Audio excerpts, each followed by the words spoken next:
একটা বিপদ সামনে আসতেছে, মুসিবত যেটা আসতেছে সেটা খুব ভয়াবহ মুসিবত।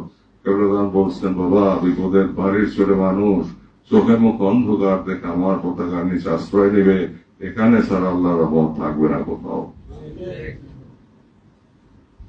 এবং এখান থেকে যখন তোমরা ধ্বনি দিয়ে বের হবে, তখন তোমাদের পথ রোধ করার আর কোন শক্তি থাকবে না।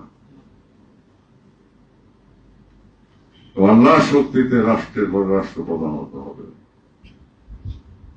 অবিশ্বাস্য না? অবিশ্বাস্য।